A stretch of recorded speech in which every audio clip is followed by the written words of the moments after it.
Yeah, me up So the screen, and we will do our listing Renos. List to exist. list to exist. I like it.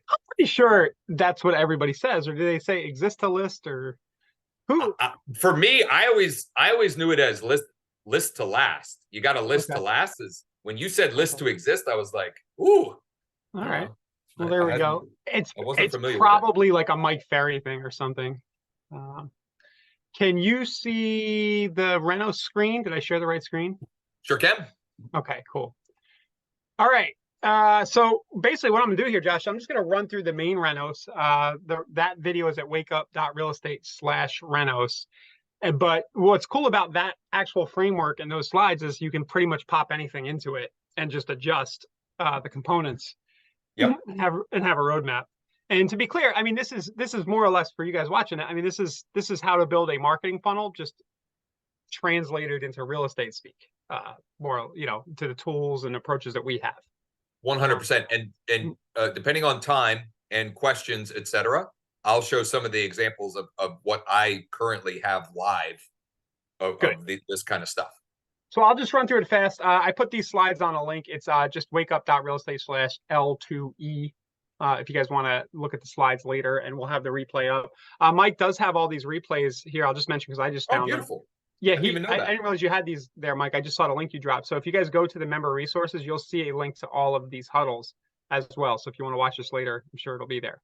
All right. So with any Renos, we're going to have these 4 main categories of components. I don't think we need to go too deep on why you want to list right now. You always want to list, but in particular, these market conditions and all the court cases and the interest rates and everything, you probably just want to diversify away a little bit from buyer agency, right? We'll just leave that at that. So the components are lead magnets, automated follow-ups, traffic sources, kind of how you get people into this engine. And then I still can't find a cool way to say this, but for now it's cool stuff, follow-ups, cool stuff we're kind of stealing from Frank Kern, because he says send cool stuff, right, Josh? Does he say stuff or the S word? Send cool shit. I mean, I don't know. We'll have to mark this as explicit, but I don't care. So let's just run through each of these. These are the components of your listing marketing funnel to get more people listing with you. So in terms of getting listings, you guys chime in and let me know what I'm missing. But these are the ones that I could think of as I put the slides together. So the home value report is probably the most popular. Get your free home value report. Real estate transaction list. Over the past year, we've touched on this a number of times. We've sent it in a nice handful of markets now. Thanks.io customers have been sending this. When they don't know what to do, we just spin this up as our default for them. It works really well. So I think we have our double tap training in the Wake Up site that goes into how Josh and I did this earlier this year. Offer a list of real estate transactions. Instant cash offer I put on there, Josh, because we've got the Zoodelios of the world and ways to do that, right? So it's definitely an offer that can be made. Now I'm going to go a little off. I'm going to go into investment property list because over the years, I've gotten the most listings from people who came into a foreclosure or deals type funnel who already owned a house. So if you want to engage homeowners, an investment property list is a potential lead magnet.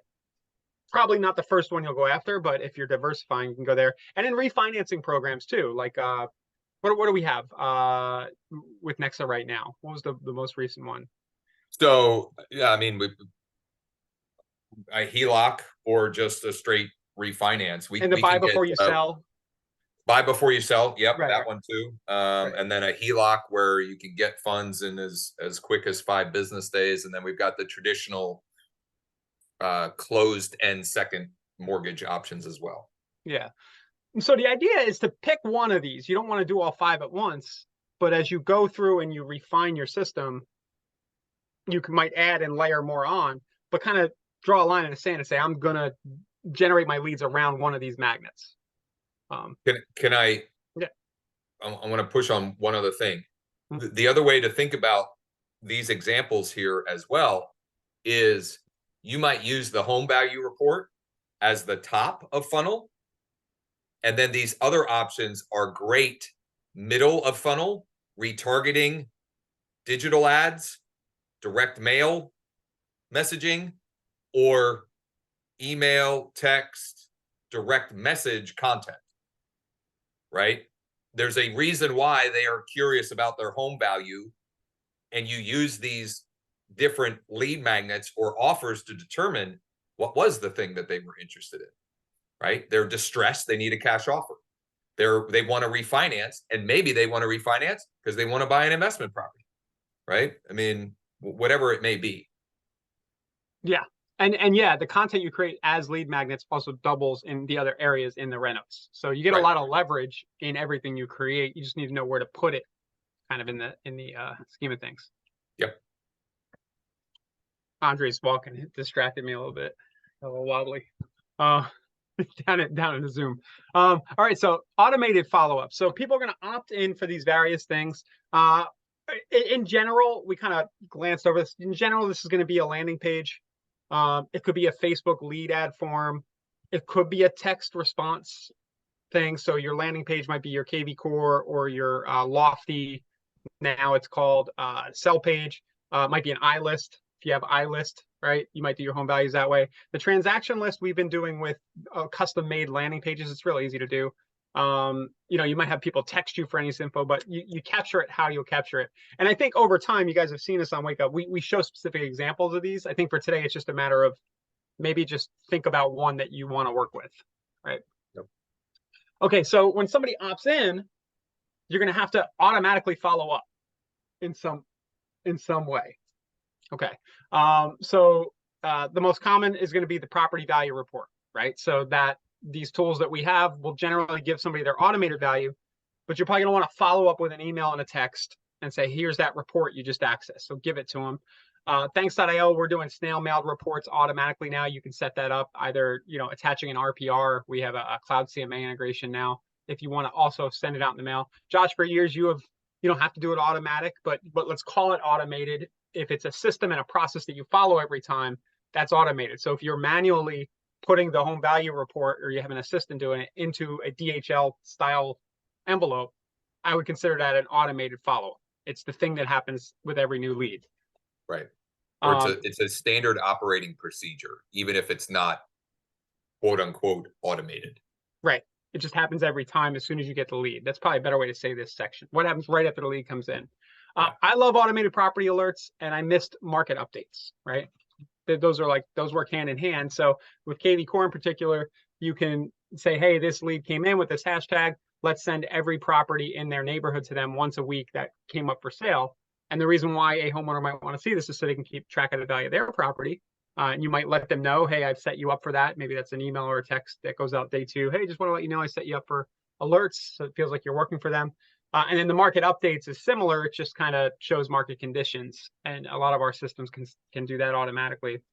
And then the retargeting, as Josh was just saying, that's a little more work to set up. But basically, you're dropping a pixel or you're uploading your customer list or a list of homeowners in your farm. You could take every homeowner that's on your farming list, upload them to Facebook or YouTube or Google, and then show them ads related to either selling their house or anything else, right? That's just going to be, but you should have, I would say you should at least have these 4 going for you, maybe get the first 3 done.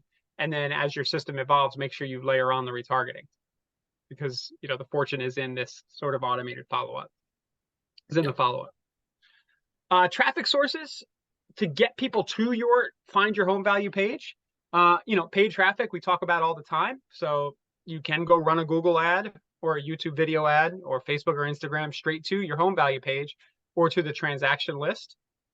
We've had good success with Thanks.io straight to the transaction list offer. It's usually between a 5 and 10% scan rate to access the transaction list. So I want to push on that for a second. Yep. If it's 5%, okay, if it's 5% and you send 100, your effective cost per lead is $20. About that, yeah. If it's 10%, your effective cost per lead is $10. For many of you, that's very similar to what you're going to have as a cost per lead on digital campaigns. So it really is it feels more painful, or Takes longer. there's less certainty. Yes, you have to be a little bit more patient, but really the cost per lead is very similar to Google pay-per-click, YouTube, Facebook, Instagram, and in some cases will be lower, and you're hitting them in a less crowded mailbox, or less crowded. Media. It's much less crowded than their social media feed, than their email inbox feed, and then their text messaging feed. I'm not suggesting you should only do one or the other, just for context.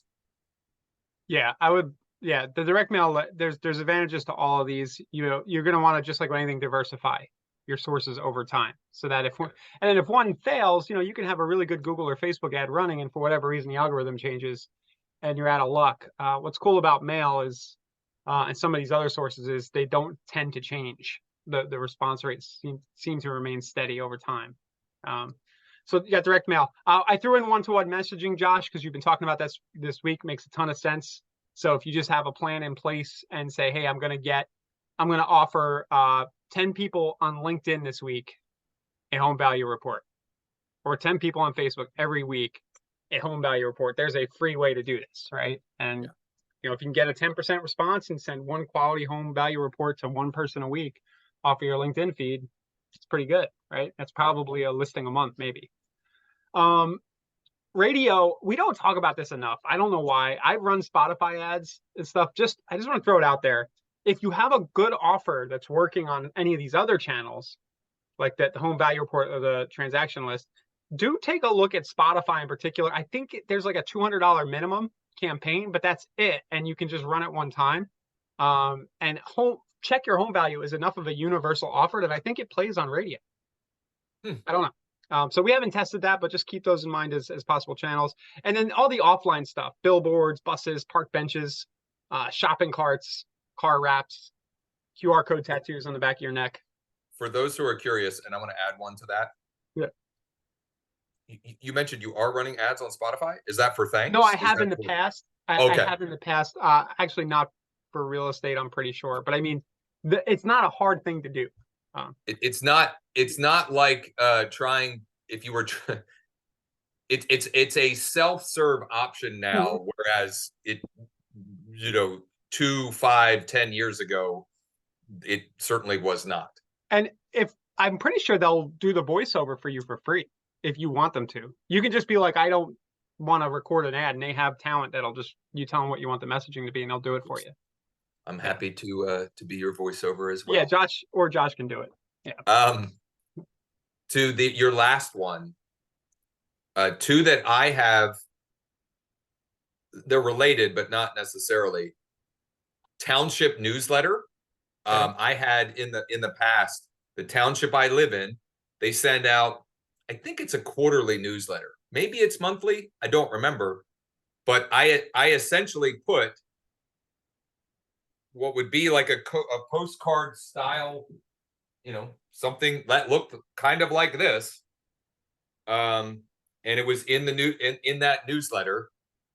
They must have got complaints, because they told me you either have to change it, or you have to change it, or stop paying us, because I don't know, people thought that it was like endorsed by the town. There was confusion on the public's part, but whatever.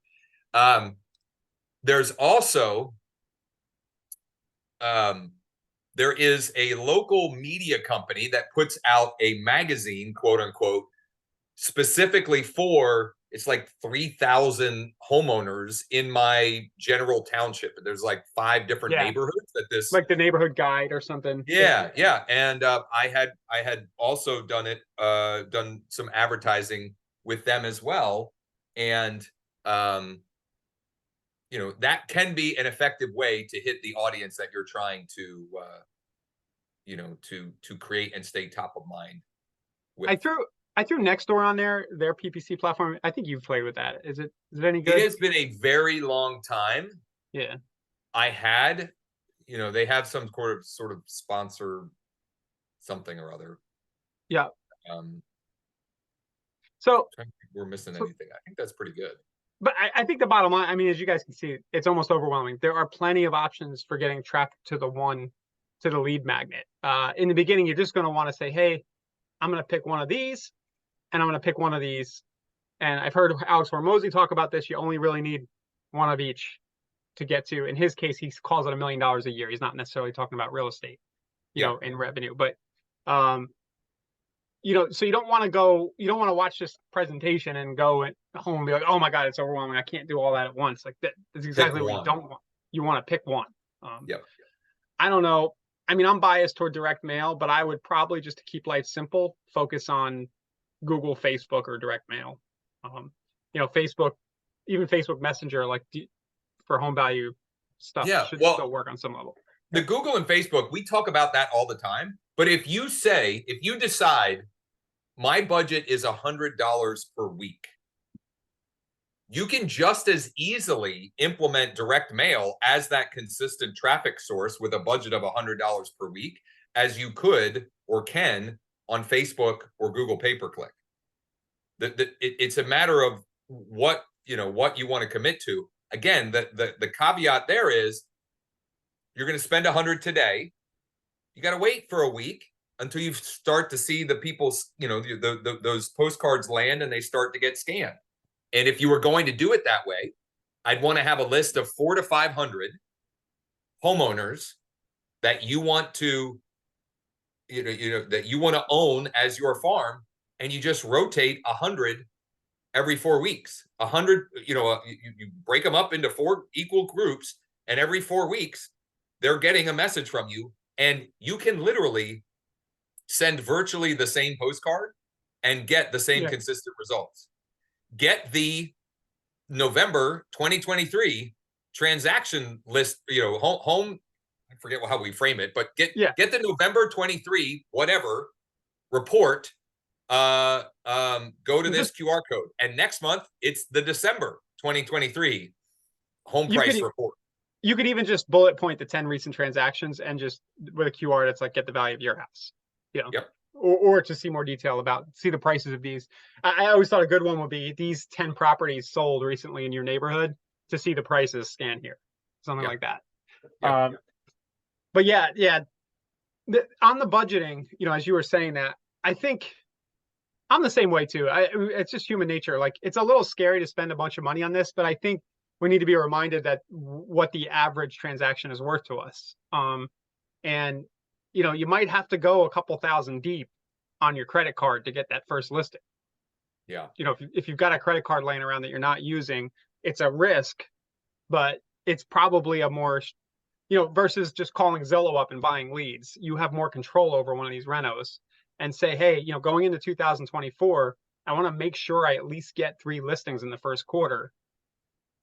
Well, then I'm going to. If you do commit to that, make sure that you hop on a strategy session with Ryan or or reach out to Mike and start with cards and messaging that we know work.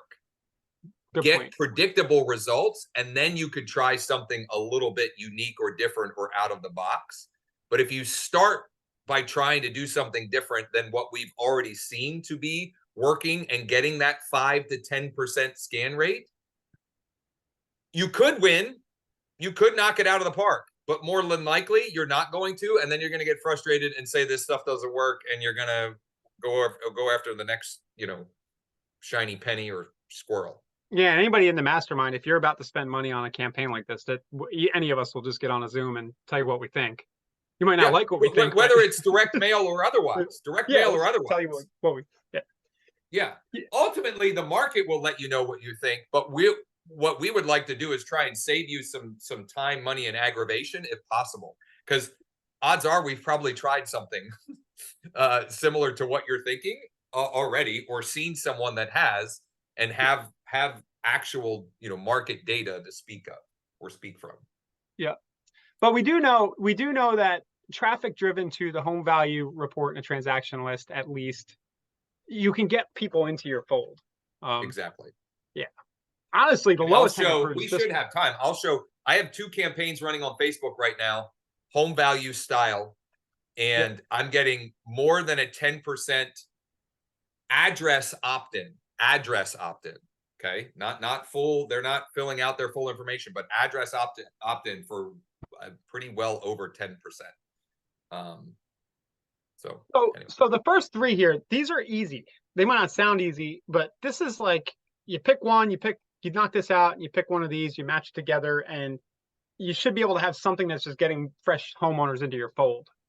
You know, if you're willing to spend a little money or spend the time to do the messaging.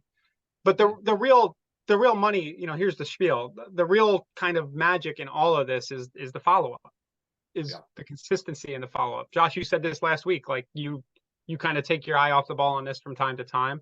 I do the same thing. Like we don't, even for thanks.io, I forget to market the darn thing or send an email for weeks. It's dumb. You know, but it's human nature. So, but this cool stuff follow-ups is probably the most important thing, and it needs to happen at least once a week. Josh, you're on a pace to do it every day. There's got to, so at least once a week, your weekly email newsletter, at least once a month, a direct reach out or direct mail, and once a quarter, inviting them to something or participate, help with a coat drive or whatever, or a direct mail piece. Like that sort of sequence, I think is critical.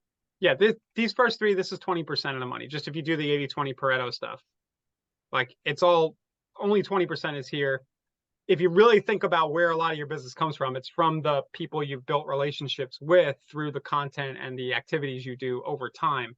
And all of this stuff is what makes the money. So, so specifically, what are we going to send for a listing focused funnel?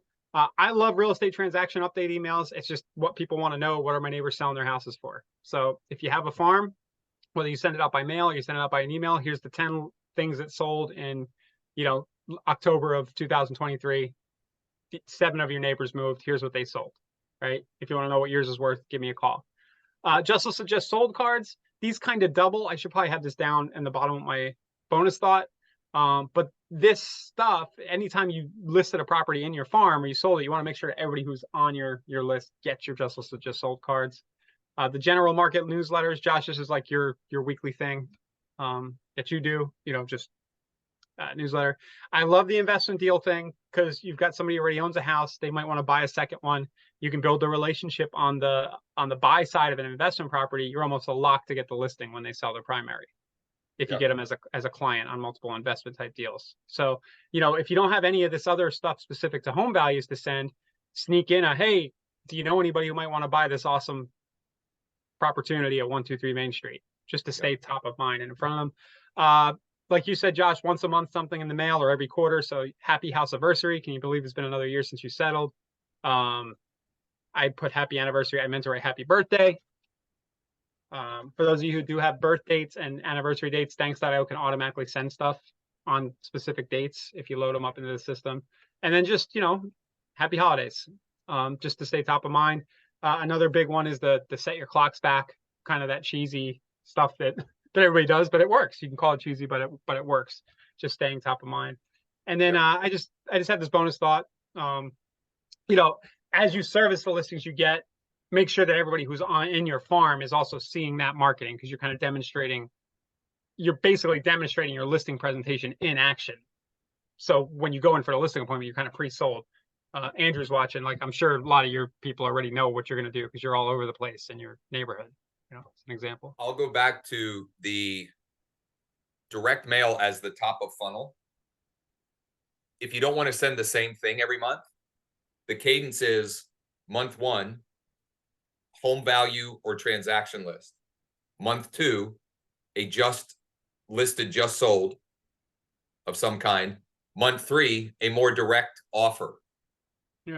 Whether it's get multiple cash offers instantly with Zoodealio, or would you consider selling your property at X to one of our clients this winter, spring, fall, whatever the season is.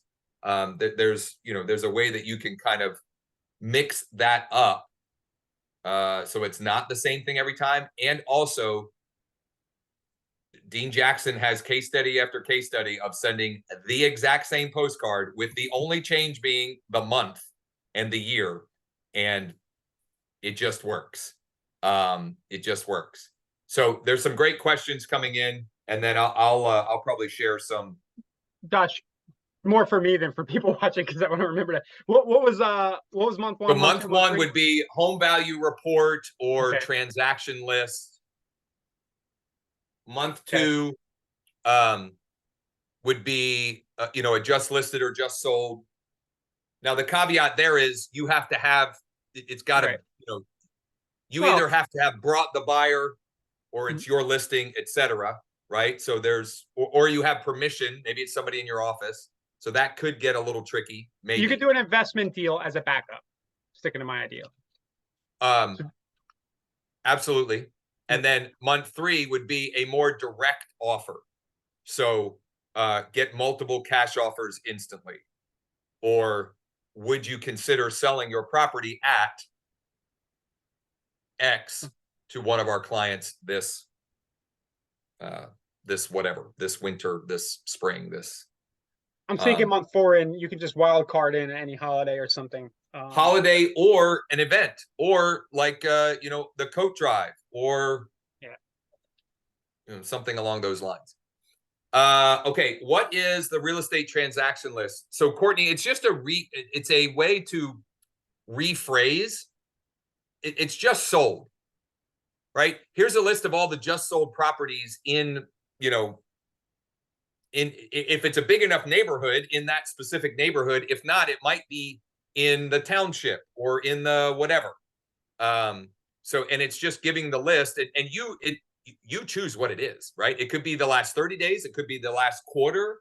And if some of that'll depend on how densely populated the area is. But that's all it is just and the postcard, I think I have one of them here. Oh, you have one? I was going to show one on the screen, but yeah, if you have one. Yeah, so it just says Hamden Township real estate transactions list. Scan the QR code to see recent properties near, and the near is their street address, that have recently sold and for how much. And it's their property. And then when they scan the QR code, they can get the transaction list. And then the back says, scan the QR code to see a complete list of all the sold real estate transactions in Hamden Township for the past few months, with selling prices included. This is Ryan's copy, I think. If you'd like a full detailed report showing what your property might sell for in the current market, feel free to call or text me at blank number. Okay, so it's just and however you want to deliver that is up to you. Yeah, we have here's just a blog post example. All I did here was just copy and paste images from the MLS straight into a blog post, and it just takes them here. I don't know where it is off the top of my head, but we have a landing page that sits in front of this where they give us an email to see it. But that's a whole. We could have just talked about that, Josh. I'm pretty sure, because the opt-in rate on that is so good. Yeah. Like if you only were the person reporting transactions in your area and that was your niche, and you made sure every neighbor knew about every transaction once a month, it's kind of a hard thing to. It's pretty simple, and there's very few. Yeah, I mean, there's very few moving parts, and so you could give them the transaction list once a month, but Ryan mentioned in there, you can also set them up on search alerts for all of the new listings in the neighborhood. And so that is, I mean, sometimes, many times, especially me, make things harder than they need to be. That may be the thing. That alone, it's a little different than what everybody else is offering, which is an updated home valuation or a professional equity assessment report. Though I do like the name of that. And also the nice thing with that is what you're providing is not up for dispute or debate. Their home value is, because they'll try and dispute it and debate it with you. The what properties sold for over the last 30 days are what they sold for. I haven't personally done this long enough to no, but I imagine it after 6 months of doing that, whenever somebody on that mailing list has a question about a transaction, you're the, if they're like, Of oh, what did course. that sell for? You're probably getting the call because they know that you're the owner of that niche or that information. Yep. Um, Some other great questions. What is Zudilio? So Courtney, Zudilio is, it's a funny name. They had a different name and somebody took them to court and whatever. It is a cash offer marketplace or like aggregator. So they have relationships with a bunch of different cash buyers in different markets and areas. And it's not the typical cash buyer. So like with eXp Realty, we have something called express offers. It's wonderful, but the offers you get through that platform are 65 cents on the dollar. There are like the cash plus offer and the sell now move later. Those are in many cases like full market offers. Now there's fees, right? Because they're going to pay something for the convenience and the certainty of the transaction. But for example, the cash plus offer, one way you can frame that with people is my client is going to partner with you to flip your property. So they're going to give you a certain amount of your equity. We're going to pretty it up, Pinterest it up. And then if you're going to get the upside of equity gained from that. So it's a wonderful platform. And in fact, we're going to have Elliot, who's, I forget what his role is, the company. He's one of the founders or one of the bigwigs there. We're going to have him on the show soon, the Wake Up Real Estate Show, to talk about it.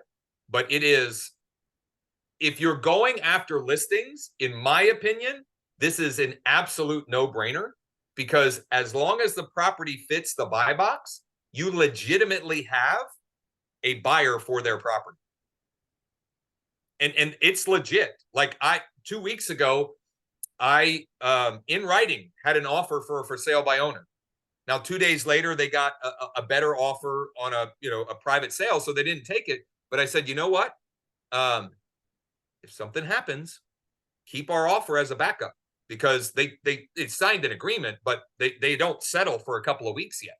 And I don't know what the latest number is, but a lot of transactions are falling out of escrow, right? who's the buyer, Josh? I'm just curious on these. It's an institution. Well, no, so they're like an aggregator. So on the back end, they have a bunch of different institutional buyers. You can also, if you've got relationships in your market, you can add people. You can add, like Eric buys houses in York. Like I could add him in as one of the. That's an interesting thing to take to investors. Yeah. To offer. Yeah. Okay. And Courtney, yes, they pay you as the agent. Depending on which of the offer, it's anywhere from 2.5% to 3.5%. And on some of them, for example, the Cash Plus, you get a portion. You basically get almost 2 full transaction sides on that deal. You get compensated on the buy, and you get compensated when you list it to sell to the end user. We'll get Elliot on. They've got great free content that they put out there, and I would check it out. But I don't want to go too far in the weeds with it here. Yeah. It is a wonderful resource to have in your toolbox if you're going after listings and sellers, because you don't have to bait and switch people. If it fits their buy box, you have an offer for them. Legit. Would you like it in writing, Mr. or Mrs. Seller? It'll take me 24 to 48 hours. I'll have it for you. We can go over the numbers.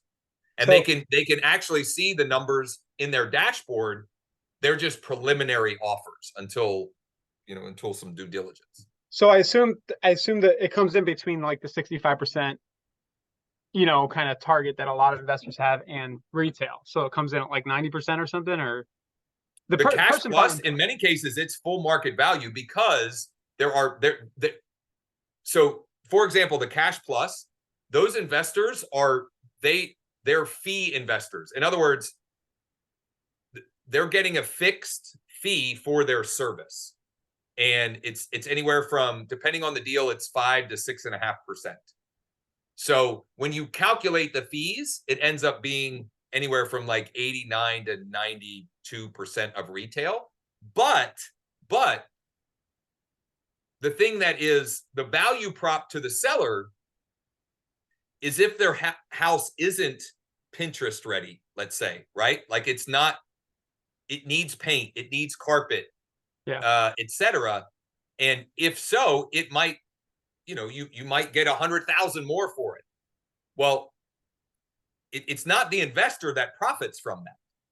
It's you get the extra equity if we're able to do that. So it's like you're flipping your own property. All right, so that's something we need to talk about more as a hook. Yes. As time goes on. So Josh, what are you going to do in your market? Move it over the next couple of months. Well, listing centric, A. B, this is making me think I should probably focus more on the transaction list or the just sold as a hook. Hey guys, you want to meet Sam? Yeah. He just walked in. I don't know. Close your door if you're doing. All right. It's like, no, not camera. Sorry, so guys. I've already sort of been allocating money and energy at building the listing pipeline. And I'll show what I've been doing so far in a minute here.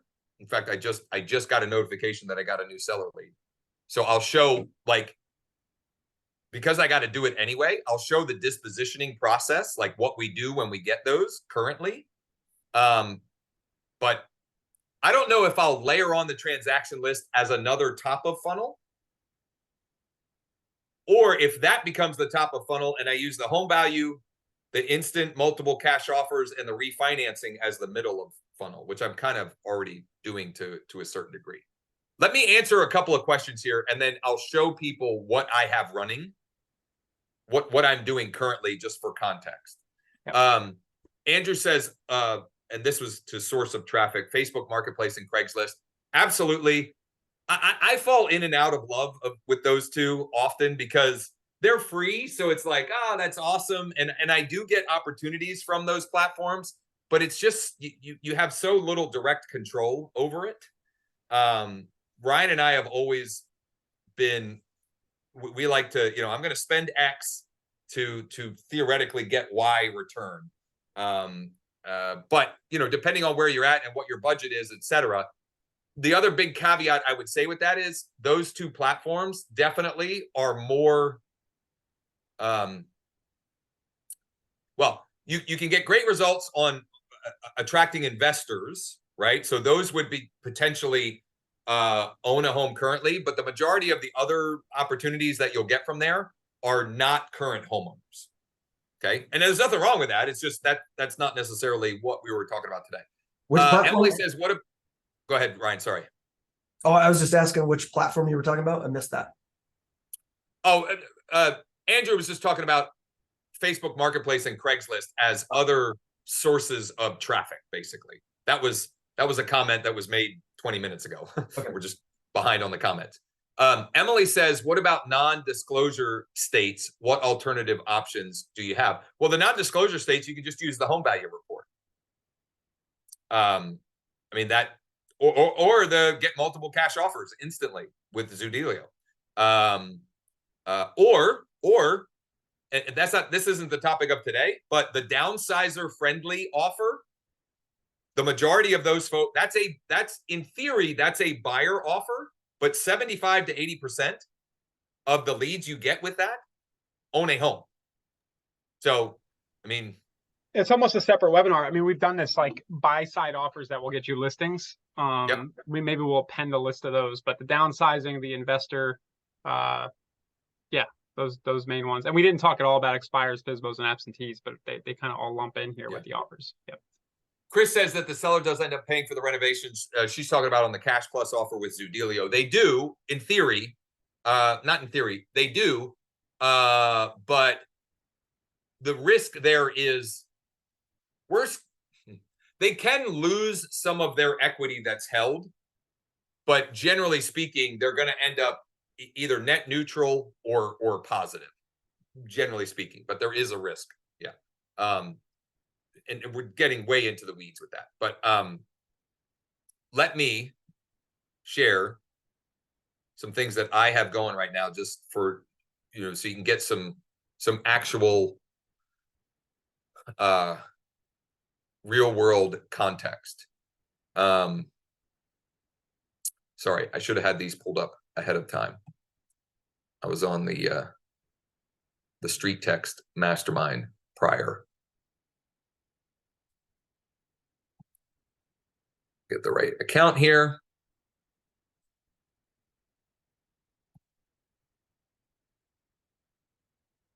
So here are two, what I would call top of funnel Facebook ads that are for a home valuation report or a home value report. And they are driving traffic off of Facebook to a landing page. Straight to iList. Straight to iList. What's your Central PA home really worth? Question mark with some emojis. Tap learn more below to instantly access 4 unique automated values. And then that goes to my home value page on iList. It's a specific, it goes to this page. And we set up the conversion tracking in Facebook so that when they submit their address, it tracks as a conversion.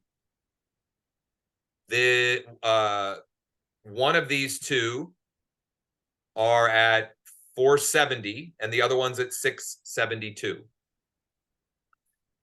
The more important thing is what happens when they come in. Okay, so I'm going to show what you would do if you've got iList, but you could use KV Core and their home value capture and do the same thing.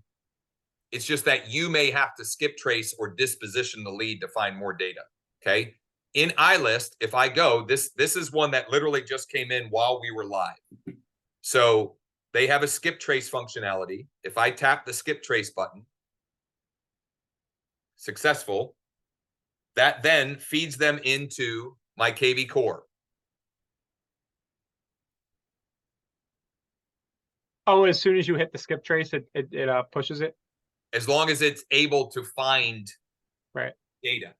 Now, the data that it's skip tracing isn't always the best or most accurate. And so we've committed to sort of manually dispositioning every one of these leads. This is an example of something that is a standard operating procedure, but isn't necessarily completely automated. Okay. I'm going to put that on the doc. So Louis Werderbach is the one that just opted in.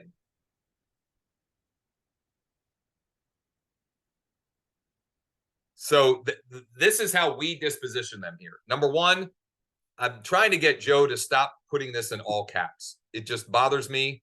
And it means that when we got it merged elsewhere, it's in all caps. And it just, I don't know, people feel like, and maybe this is just me being whatever, OCD, but it just seems like we're yelling at people.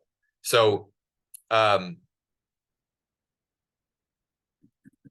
normally it responds a little bit faster to this, but if you pull in the address, I don't even know, like where it populates the address, it'll reformat it to proper case, but it just doesn't want to cooperate right now, because why would it?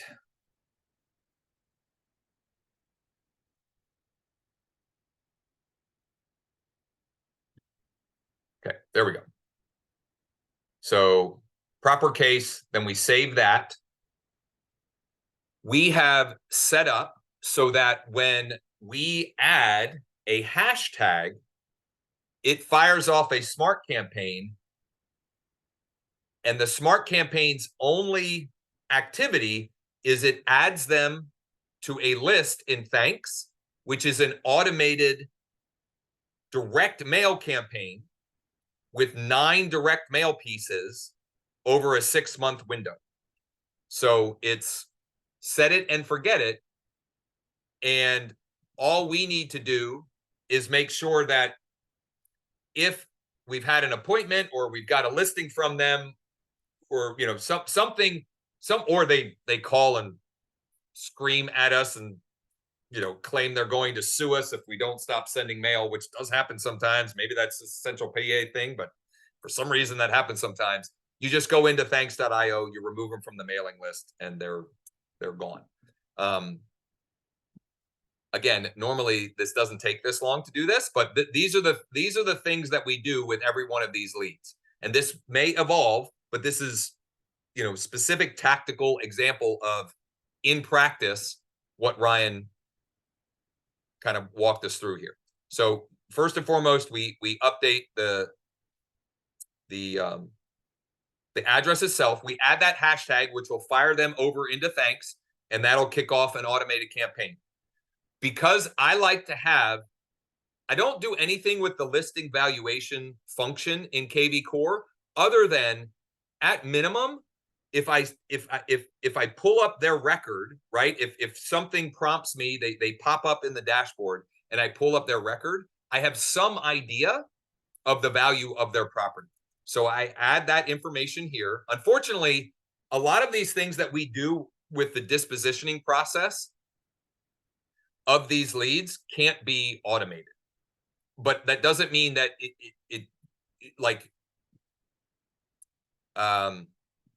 it's work worth doing, and it is a standardized process that we follow, which means, eventually I don't have to do it either. Although in some ways I like doing it because I'm then connected with these. So when I, as I'm doing all of this, I'm getting to know Lewis and his property.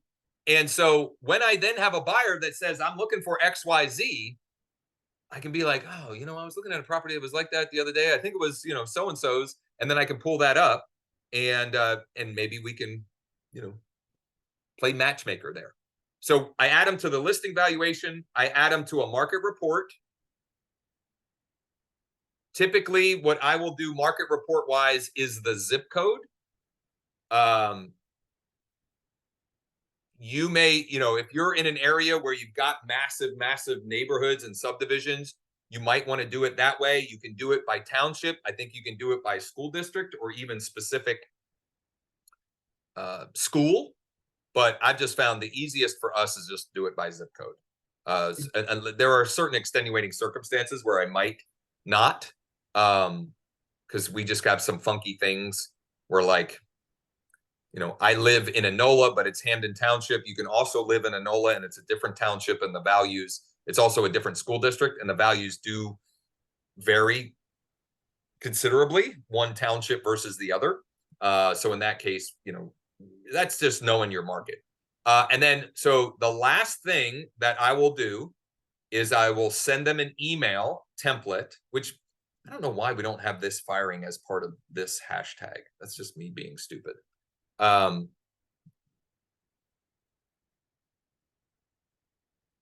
we've got an email template that is integrated with iList, where it kicks them back to their interactive seller dashboard, which is, I'll show what that looks like after I fire this email off.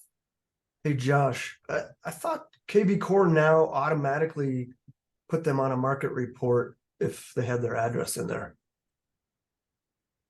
Is that true? Yeah, I think it might. Really? It's on zip code. Well, it hasn't been doing that because these are going in with address, and it's, maybe I got to turn something on. Yeah, you might have to. At some point they were doing that. I can't remember.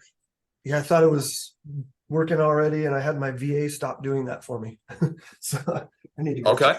Well, I'll finish this, and then I'll go to the settings, and we'll see if we can find where to make that happen. It may be in the behaviorals, or it might it might be something you can just set up a campaign for that does it.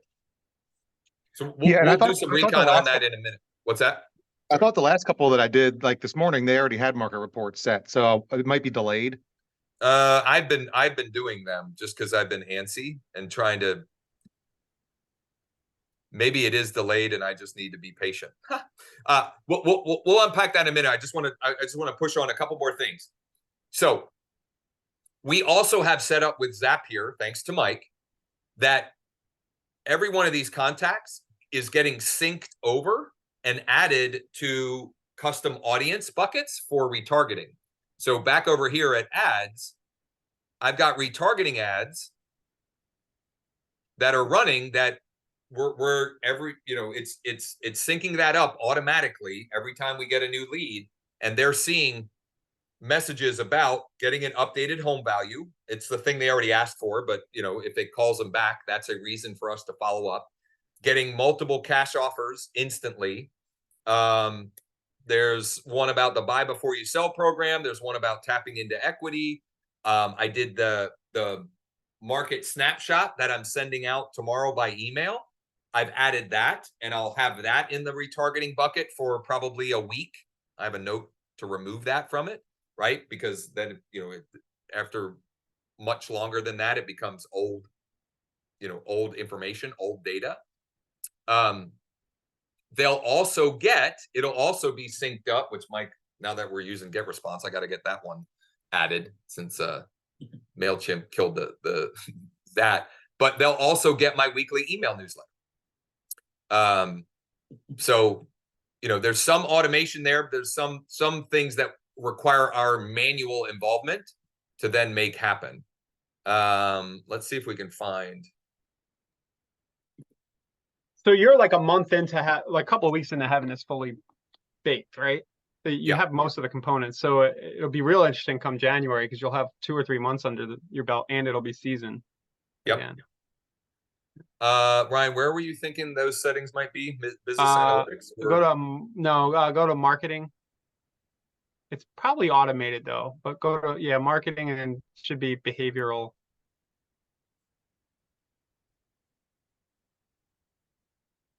Do you see? Do you have a text message suspension there? I'm just catching. Oh up. yeah. And you know what's funny? So I got Mike noticed it. I got an email from EXP Compliance, and they agreed that KV Core screwed up. The reason why I have this suspension is KV Core screwed up, and yet they're still there, keeping me suspended until November 30th. All the suspension means is I can't do my normal big broadcast text. I can still, even though it says it doesn't work, I can still text message one-to-one. It still works. It's just I can't go select 250 and send a broadcast. You have one too many unsubscribes, probably. No, it's sent to people that it shouldn't have. But that's not my. We filtered, like, it was something that they screwed up, but it doesn't matter. Like, they don't market reports and valuation settings. Look at that. That's fairly new. I mean, since I left, that wasn't there when I left. But yeah. Once a listing is viewed, use that. If a lead has no listing valuation but does have a search alert set up in market report, I don't know. I don't see any reason why you wouldn't turn all of these on. Right. So that is marketing, market reports, and valuation settings. Incidentally, Ryan and I were talking about this whole listing-centric Renos before the wake-up show this morning. And we talked about a lot of different pieces here, iList and KV Core and Zudilio and DirectMail. The reality is you wouldn't necessarily need all of those things. KV Core's baked-in functionality is improving. So, like, I would use what you have to whatever degree, versus, trying to bolt on a bunch of different things. And I'll even tie it in, I mentioned this when I was talking about the email newsletter. I am switching to a dedicated email platform because the audience I'm sending to is thousands. if you're sending hundreds, just stick to what you've got for now and focus on getting that number up versus adding more tech that may just create confusion and bloat as far as recurring fees go for you. For whatever that's worth, right? And if you want to have a conversation about your specific situation and scenario, I do the Zudilio value prop and being able to make what is a unique and different offer, to me is, if I had to, if you said which one should I use, iList or Zudilio, they're two different things. They have two different functions, but Zudilio allows you to make offers. iList is a seller engagement platform. And then as I'm talking that through, if you use iList, you can get Zudilio at a massive discount. What's the combined fee for both of those? I think it might be the same as what you pay Zudilio per month. Okay. Standalone. Maybe just get the iList. So it's about the same. I didn't realize Zudilio was $129 a month because I don't pay that. I've never paid that much. Like at one point I was paying $79, but then when I switched to iList, with iList and that, I think the combined is $120 or $129 a month for the two of them combined. I think I should know for sure, but it's around that. I thought it was free. It was just $119. So the free thing, James, that lasted for like a month or two. oh, And I don't know who realized like, hey, that can't continue. But it is a steep discount, and maybe if you locked it in when it was free, it's good to go. But for whatever reason, I wasn't able to, or I don't know. I gotta log in and see what I'm paying. Yeah, Michael. Yes. I believe I just got my bill for iList, and it was I think it was $119 out the door for iList and the Zudilia. That's not bad. Yeah. So it's not bad. yeah. And you And could, then- just those even without a KV core, because I think the iList lets you do some follow-up, doesn't it? Or no? Can you send an email and stuff like that? There is a CRM. They have a white label go high level CRM. I don't know if that's extra. I think he includes it. I don't know. No, I think It's included in the 99, I believe. And if you're using that, you can integrate iList with KV Core in several different ways. Yeah. And so And the iList thanks.io integration is pretty cool. Like the fact that the QR scan takes you straight into the evaluation. So we may need I might document this whole your setup step by step in course format in little 5-minute videos. like the tech stack and what Using exactly that stack. looks like. Yeah. Yeah, it starts with the iList opt-in, the follow-up postcards, everything. We're a little beta with this, but I think we're getting to where that's probably what a good stack looks like. But if you don't have iList, you just use your native sell page and swap that out. Which again, like the native KV Core sell page is not bad.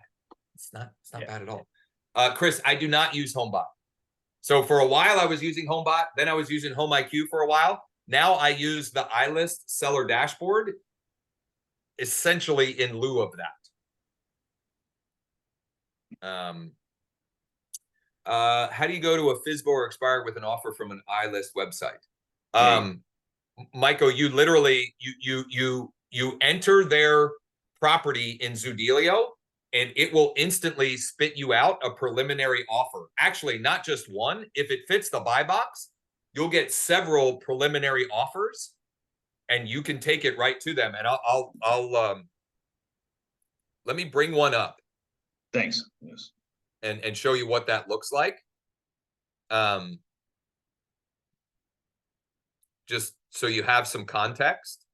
And then what I try to do is get them on Zoom or in person to go over the offer. Now, if they refuse, I'll do a Loom video walking them through the different offers, and you can give them you can send them a link to their interactive dashboard. So hold on here.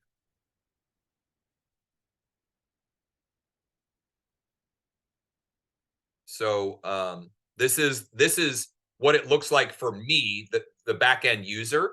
But this is what it looks like. So this is someone who forget why I submitted their offer. Oh, because they had come back several times to look at their home value report. So I sent a one-to-one email to Charles saying, you know, I have a cash offer for you on your property. It's a strong offer that allows you to choose when you move. Would you be available for a quick chat to review the numbers? So these are the different offers. You can enter a list price in here. So I'll do that here. Just so you can see what it looks like in the dashboard. So let's say I remember this property, we listed at 425 potentially. Commission, I'll say 6. Closing cost 1. No, I'll say point in PA. That's usually about 0.5 for the seller, and state tax 1%. I'll say conservatively 60 days on market. Properties like his are still selling like hotcakes. I gotta click on it and share to client, and then it'll now show up. So this dashboard is what you can give them a link to it, but I wouldn't just give them the link to it without giving them some context, and ideally reviewing them by Zoom or in person is better. So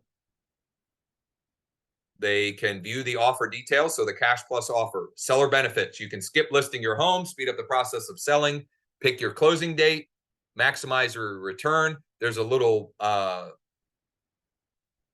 like animated explainer. And then these are the breakdown of the fees, the breakdowns of the costs and fees. And there's even a proceeds calculator, so they can determine, you know, if we're able to sell to the end buyer for, you know, I don't know, for 438, 302. Well, then I can see my proceeds, my total proceeds go up considerably. Again, this is a topic all on its own, and so what I'll probably do is have Elliot on the show and then have him on one of these workshops to do a deeper dive, because the show, you know, we try to keep those to, you know, 20 to 30 minutes, and it's not as interactive as these are. So I actually I have a meeting with him on Friday, so I'll try and get him scheduled. It won't be next week because next week's Thanksgiving week, but I'll try and get him on the calendar for December, or maybe even the week after Thanksgiving. Cool. Yeah, Ryan, go ahead. So let's say, let's get this documented as a course format, because I think what you've set up is pretty good. Like that, the thing you just showed, that stack works. And, you know, guys comment, like, do you want to see that? I assume everyone's gonna say, yeah, but Right. just the step by step. It's, you know, and the rubber meets the road of just staying and creating top of mind awareness and subtly weaving in the direct offers to catch the ones that are ready or would consider something now, and having unique value propositions like what you can do with Zudilio, etc.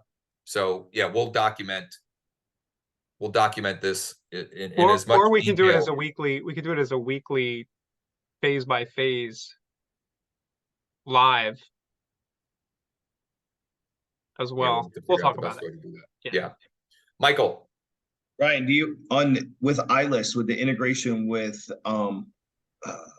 your postcard I.O, does that have a way to automatically send them a postcard if they do they check their address? Is there a way to send them to provoke them to go to the website? You have something like that? So yeah, Michael, so yeah, go ahead. That's what it does. When they scan the QR code, it takes them straight into their valuation on the iList site. It's already as if their info was filled out. I have a course about how to do it on this link that I just dropped. And so they then are exactly like the lead that I just walked through, where you can click skip trace, it feeds them into KV Core, and you treat them just like I treated that lead that came in through Facebook. It's exactly, even that's though the they beauty of it.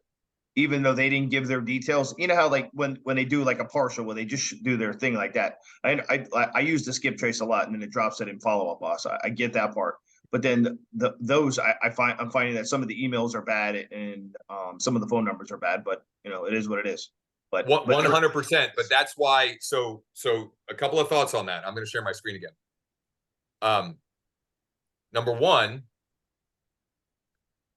putting them on an automated direct mail is a great sort of catch-all, right? So if you don't have a good phone number, you don't have a good email, at least you're going to show up in the least crowded box they have right now. I was listening, the CEO of Reminder Media, he threw out the stat.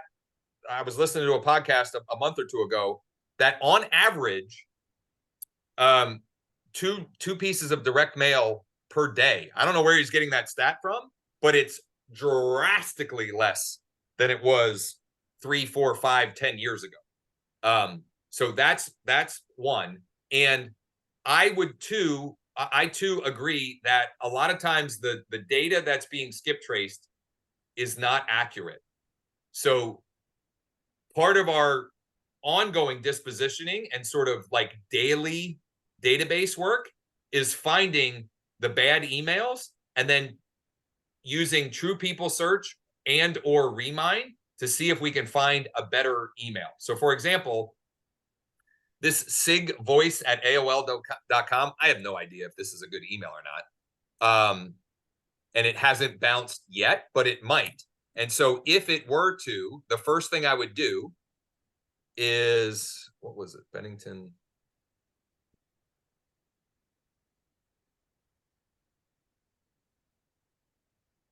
The first thing I would do is look it up on Remind. If you don't have Remind, then the first thing I would do is look it up on True People Search. And now, come on. You're in.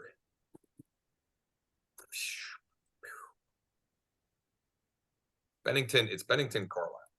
Where Bennington Way. No. 5 Bennington Way. There we go. Lewis Word of whatever. Interesting. This must be a relatively new construction or something. So there's no data here, but I don't know. I might get lucky on True People Search.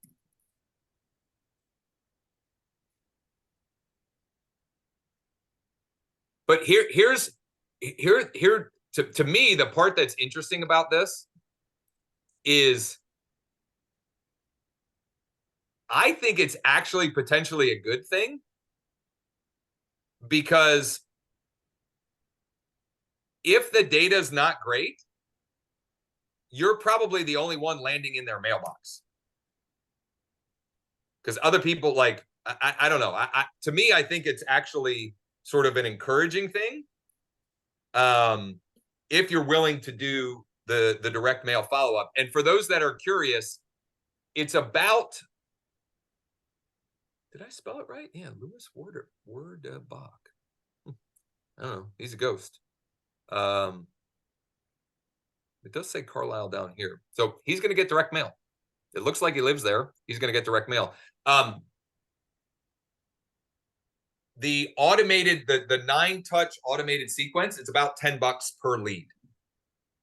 Right? So if you just factor that in, if I'm paying $5 for an address only lead, and then $10 for the direct mail follow-up, you know, my cost per lead is more like 15 or 20. But what percentage are selling in a year right now? I don't even know what the itch cycles are. They used to call them, like, is 10% of your market going to sell their house? I would say it's 7. probably more like 7 or 8. 7, 8, but not of the people that are searching their home value. Yeah, it's going to be higher. You know what I mean? Like, you know, the Redfin has data out there, like more recent data, that the average people are staying in their homes on average for more than 13 years. And with the, you know, a bunch of people that refi to the lower rate and people that own their home free and clear, you know, if anything, that number is going to go up. It's not going to go down significantly. But if someone is looking for their home value, they're much more likely to do something to sell or to refi, or maybe buy an investment property. Maybe they're checking their home value to see if they have equity so that they can, right? And so it's like using as many different modalities or media options possible to see what it is they're they're looking to do. And I got another one that came in. Yippee. Any other questions, comments, thought? This one ran a little long, but hopefully this was helpful and valuable.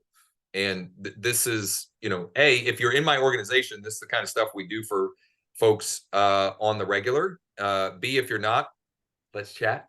And C, we're going to document for those that want to do it yourself. Or you can pay us to build this out too. So one way or another, we can try and help shortcut that process for those that want to focus on the pieces of the puzzle that we can't do for you, right? There are certain pieces of this that we can't do. We can't create the content for your weekly email newsletter, for example, right? But we can make, lighten your load so that you can put more time and energy into that. I wonder if we should do that every week too as a workshop. And we're gonna get to a point because that's the most important thing to do to get done. Yeah. Maybe we do that something cool and I can do those, Josh. Something cool as a workshop. I don't know. Charlie, how much? It depends on how much of it we're gonna set up for you, right? End to end, we've been charging like $900 to $1,000 to just build it all out. The initial sort of the campaigns, the automation, the integrations, etc. Probably a half day of work, right? By the time you get all the In For fact, us, Mike even had to with hop this- off here because he had to hop on a Zoom with a fella in Minneapolis that we're doing this for. it's probably 4 or 5 hours if you're doing all the components we talked about. Yeah. Just the back and forth to get the audiences and everything. Yeah. Okay, well, we got the show tomorrow morning, Tech Tip Thursday. Ryan's going to kick it old school with 24-hour recorded messages. We'll talk some of that, and then follow up Friday. On Friday, 11 a.m. Eastern, Wake Up Real Estate, wakeup.real estate. We'll get the recording of this there as well, and then we'll start to put together the documentation of how to implement this stuff for those that are, do-it-yourselfers and want to roll some of this out. Thanks, everybody. Great crowd. Ryan, appreciate guys. you. I gotta And, stop we'll see taking you tomorrow trades while morning, you. hopefully. I gotta stop taking trades while you talk. It's not Yeah, good. you should. Probably should. Yeah. All right. Anyway. All right. Bye, guys.